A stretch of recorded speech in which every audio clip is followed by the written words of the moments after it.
Power TV channel ಹಾಗೂ ಡಿಜಿಟಲ್ನಲ್ಲಿ ಜಾಹೀರಾತು ನೀಡಲು ಕೂಡಲೇ ಈ ನಂಬರ್ಗೆ ಸಂಪರ್ಕಿಸಿ. ಧರ್ಮಸ್ಥಳದ ವಿಷಯಕ್ಕೆ ಬಂದಾಗ ನಾವು ಒಂದು ನ್ಯೂಸ್ ಚಾನೆಲ್ ಆಗಿಬಿಟ್ಟು ಅದರ ಮುಖ್ಯಸ್ಥನಾಗಿ ಇಲ್ಲೇ ಕೂತ್ಕೊಂಡು ಬ್ರೇಕಿಂಗ್ ನ್ಯೂಸನ್ನು ನಾವು ಓದಿಲ್ಲ. V done beyond our limit, beyond expectation ಅಂತ ಹೇಳ್ತೀವಲ್ಲ, ಅದನ್ನು ನಾವು ಮಾಡಿದ್ದೀವಿ. ಈಗ ಒಂದೊಂದೇ ನಾನು ಹೇಳ್ತಾ ಇದ್ದೀನಲ್ವಾ, ನಿನ್ನೆ ಒಬ್ಬ ಸ್ವಾಮೀಜಿಯನ್ನು ನಾವು ತೋರಿಸಿದ್ವಿ. 2 ವರ್ಷದಿಂದ ನಾವು ಇದರ ಹಿಂದೆ ಒಬ್ಬ ಸ್ವಾಮಿ ಇದ್ದಾನೆ ಅಂತ ಹೇಳ್ತಾ ಇದ್ವಿ. ಕಳೆದ 1 ತಿಂಗಳಿಂದ ನಾನು ಹೇಳ್ತಾ ಇದ್ದೀನಿ, ಡೈರೆಕ್ಟರ್ ಸಿಕ್ಕಿದ್ರು, ಆ್ಯಕ್ಷನ್ ಕಟ್ ಪ್ಲೇ ಹೇಳಿದವರು ಎಲ್ಲ ಸಿಕ್ಕಿದ್ರು, ಪ್ರೊಡ್ಯೂಸರ್ಸ್ಗಳು ಯಾರು ಅಂತ ಕೇಳ್ತಾ ಇದ್ವಿ ನಾವು. ಇದರಲ್ಲಿ ಪ್ರೊಡ್ಯೂಸರ್ಗಳು ಇರಬೇಕಲ್ವಾ ಅಂತ ಕೇಳ್ತಾ ಇದ್ವಿ. ಕೆಲವು ಪ್ರೊಡ್ಯೂಸರ್ಗಳನ್ನು ನಾವು ಪತ್ತೆ ಹಚ್ಚಿ ಅವ್ರ ಹತ್ರ ಮಾತು ಆಡಿದ್ವಿ.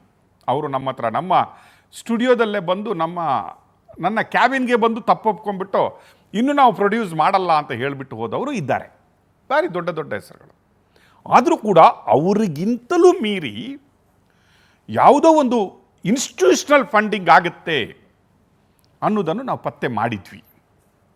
ಇನ್ಸ್ಟಿಟ್ಯೂಷನಲ್ ಫಂಡಿಂಗ್ ಆಗದೆ ಒಂದು ಹೋರಾಟವನ್ನು ಸೋಮನಾಥ್ ನಾಯ್ಕ್ ಹೇಳಿದಂಗೆ ಒಂದು ಧರ್ಮಕ್ಷೇತ್ರದ ಎಗೇನ್ಸ್ಟ್ ಯಾವುದೇ ಪುರಾವೆಗಳಿಲ್ಲದೆ ನಮ್ಮ ಟಾರ್ಗೆಟ್ ಅದುವೇ ಅನ್ನೋದನ್ನು ಮಾಡಬೇಕಾದ್ರೆ ಅದರ ಹಿಂದೆ ಒಂದು ಉದ್ದೇಶ ಇರಬೇಕು.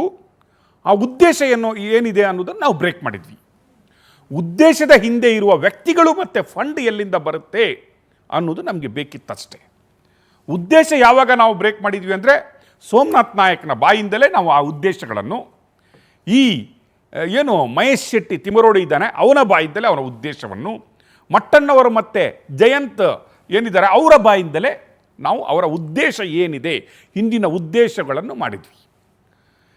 ಈ ಸಮೀರ್ ಅನ್ನುವ ಯಾವುದು ಒಂದು ದೊಡ್ಡ 1 ಕೋಟಿಯ ವ್ಯೂವರ್ಸ್ ಆಯಿತು ಅನ್ನೋ ಒಂದು ವಿಡಿಯೋ AI ವಿಡಿಯೋ ಹೋಯಿತು, ಆಗಲೇ ನಾವು ಈ ಫಂಡಿಂಗಿನ ಮೂಲ ಯಾವುದು ಇರಬಹುದು ಅನ್ನೋದನ್ನು ಹುಡುಕಲಿಕ್ಕೆ ಶುರು ಮಾಡಿದ್ವಿ.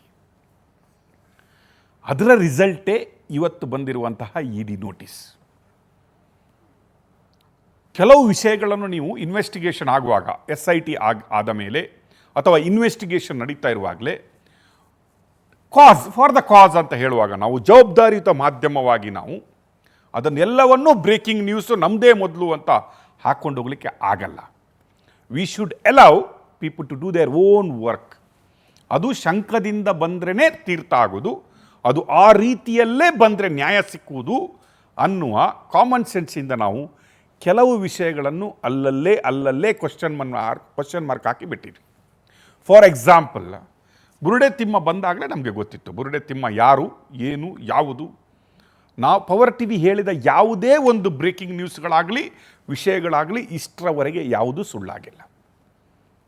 ಈ ಪ್ರೊಡ್ಯೂಸರ್ಗಳು ಯಾರು ಅನ್ನೋದಕ್ಕೆ ಹಲವು ಯೂಟ್ಯೂಬರ್ಗಳು, ನೀವು ನೋಡ್ತೀರಿ, ಹಲವು ಯೂಟ್ಯೂಬರ್ಗಳು ಡೇ ನೈಟ್ ಈ ಒಂದು ಸಂಚಿನ ಷಡ್ಯಂತ್ರದ ಹಿಂದೆ ಕೆಲಸ ಮಾಡೋದು, ಅವರಿಗೆ ಪೇಯ್ಡ್ ಪ್ರಮೋಷನ್ಸ್ಗಳನ್ನು ಮಾಡೋದು, ಅವರಿಗೆ ದುಡ್ಡು ಕೊಡೋದು, ಅವರಿಗೆ ಕ್ಯಾಮ್ರಾ ತೆಗೆಸ್ಕೊಡೋದು, ಅವರಿಗೆ ಕಾರ್ ತೆಗೆಸ್ಕೊಡೋದು, ಅವರ ಹಿಂದೆ ಜನ ಬಿಡೋದು. ಅಷ್ಟು ಮಾತ್ರ ಅಲ್ಲ, ಇದೇ ಈಗ ಇವನನ್ನೀಗ ಕರ್ಕೊಂಡು ಹೋಗ್ತಾ ಇದ್ದಾರಲ್ಲ ಪೊಲೀಸ್, ಆ ವಿಡಿಯೋದಲ್ಲಿ ಕಾಣ್ತಾ ಇದೆಯಲ್ಲ, ಇವನಿಗೆ ಫಸ್ಟ್ ಫೇಸಲ್ಲಿ ಎಲ್ಲಿವರೆಗೆ ಇತ್ತಂದರೆ 5-6 ಬಾಡಿಗಾರ್ಡ್ಗಳನ್ನು ಇವನ ಹಿಂದೆ ನಿಲ್ಲಿಸ್ಬಿಟ್ಟು ಆ ಬಾಡಿಗಾರ್ಡ್ಗಳು ಇವನಿಗೆ ಸಲ್ಯೂಟ್ ಹೊಡೆದು ಸೆಕ್ಯೂರ್ ಮಾಡುವಂತಹ ಸಿಸ್ಟಮ್ ಈ ಒಬ್ಬ ರೌಡಿ ತಿಮರೋಡಿಗಿತ್ತು. ಅಲ್ಲಿಂದ ನಾವು ಕ್ವಶನ್ ಮಾಡಲಿಕ್ಕೆ ಶುರು ಮಾಡಿದ್ವಿ, ಅಣ್ಣ ನಿಮಗೆ ಫಂಡ್ ಎಲ್ಲಿಂದ ಬರ್ತಾ ಇದೆ ಅಣ್ಣ ಅಂತ.